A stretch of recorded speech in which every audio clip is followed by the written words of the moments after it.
every human being on the planet is a kid to certain stargate, or what you would call their soul. If you're born somewhere, Yes, yes, your okay. soul comes from that point in the part of the planet. So, for example, if there's some immigrants that came to Fiji, so every child from those immigrants that are born in Fiji, they are from Fiji. They're not from not from where they came from. And so, if you take the body to a different part of the planet, it will the DNA of the person will always be connected to the original um, part where he or she was born, and that's where the not just for human beings, but also for all plants and animals. That's why there's certain plants that cannot grow in certain parts of the planet because there are different DNA agreements. There's certain fish, there's certain things that only agrees to to grow in certain part of the planet. So these are all agreements that are done Mm. in the high level of what I would call the spiritual aspect of us.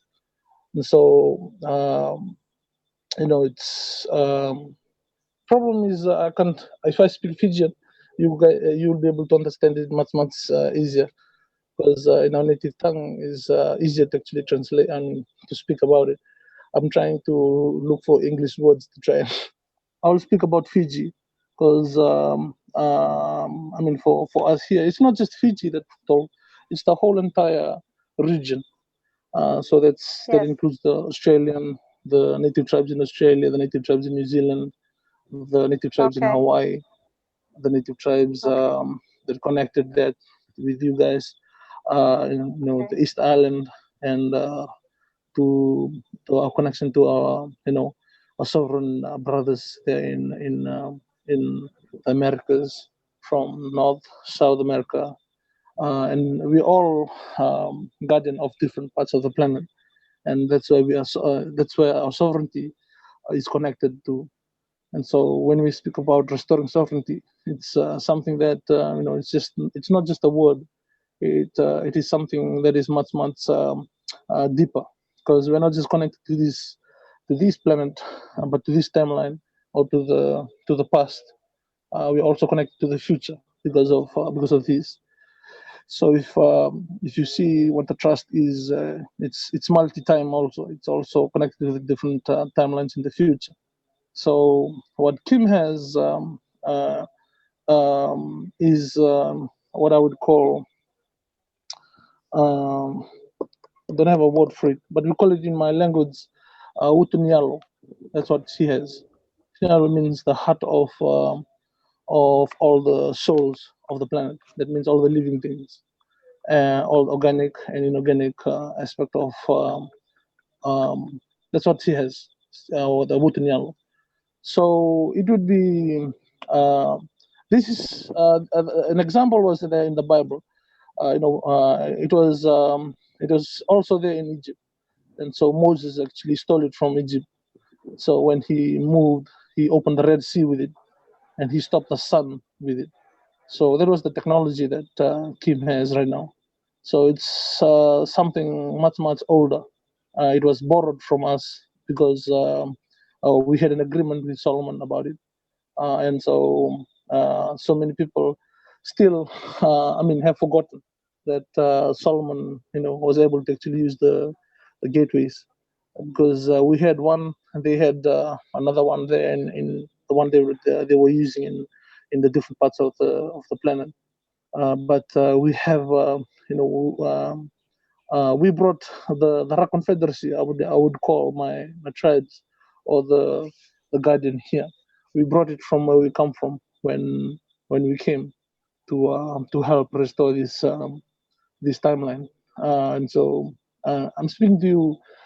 This is I don't I don't speak about time in that manner because it's you cannot speak about time because this time that we have we're calculating right now in years is the time of the moon. That means we're calculating when the moon is already here.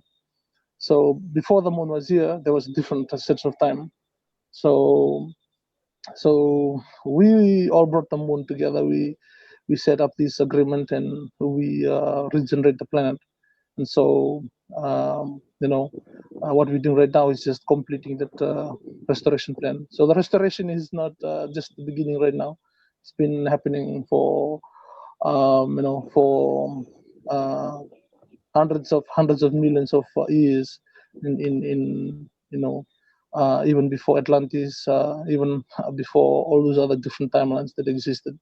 And so we are right now at the lowest level of restoration.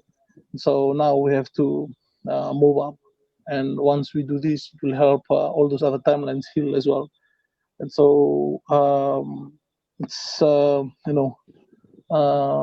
I can say, the the role that we had to do is what is exactly what we do right now, is to unite the people physically, or right now that we're talking. This is why I always want everyone to come and meet, because when we physically meet, our DNA will be able to restore the true sovereignty that we are. And so this is the reason why my restoration plan in Fiji has to be physical. It cannot be done through a phone. I cannot recognize anyone in a conversation, on a call, on a video call. It has to be done physically. So even though we have COVID-19 right now, it's COVID-19 is giving the people in Fiji a breath of fresh air, because our reefs and all these have been damaged because of because of the tourism industry. And so there's so many boats, and the vibration from the boats and the sound from the boats have destroyed all our reefs. And so for the past few months, it's been regenerating, and there are fish that are coming back. And the people also have been regenerating their connection to the land, because they don't have jobs. We've lost almost 95% of our what you call this, is about 1 million people in Fiji, and we've lost about 95% of our workforce. So it's continuing to go down, but God, it's going down in an illusion. It's going up in what is real. So people are getting connected, planting more. They are seeing what is real, and then they understand. The time that you spend when you work in government and all this are just 55 years of agreement that you agreed on. After that, you'll go back to what is real, which is why I count Fiji as lucky, because we have our own land that belongs to our own tribe, that we can go to after leaving the workforce. There's certain different parts of the planet they don't have that. If they don't have anything to back them up after they retired, then they're on the streets. For us here, no, there's no one. Oh, I have my own land. I have all my what I want to or what we're gonna do with it and all this. So people are still connected to the land, and this it's a big lesson that I mentioned in the first few conversations that we have, that our tribes will teach everyone, because everyone on the planet have to be like that. They have to be connected to the land. You know, they that's a restoration. They don't have to buy it, or they don't have to because you are born on it. And it's one of that's what our name are. And if you come to Fiji, we are called the Itauki. Itauki means it doesn't mean landowner or owners of the land. It means the other land. So and that's how we are sovereign in different part of the country that we are.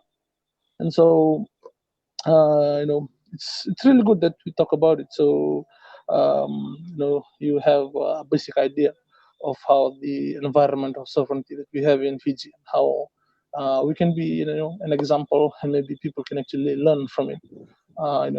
People that have been driven out from their native lands, and then their land has been sold, and if they want it, they want to buy it back. And then but it's already been registered as a commercialized property, and no longer part of what it's supposed to be truly, and part of the people. And so that's speaking about land restoration and sovereignty and health and all this. It's all it's all part of the same aspect of what it means to be sovereign on a planet that is you, that you don't own, but the planet is actually you. And as soon and your life on this planet is the agreement that you agreed with this earth or Mother Earth to learn love and restore the lessons of love that was once lost. And we're trying to, and that's what we are right now doing.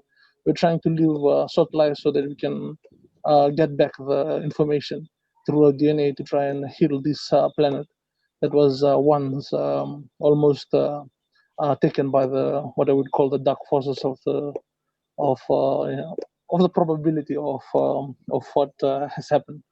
So yeah, restoration plan.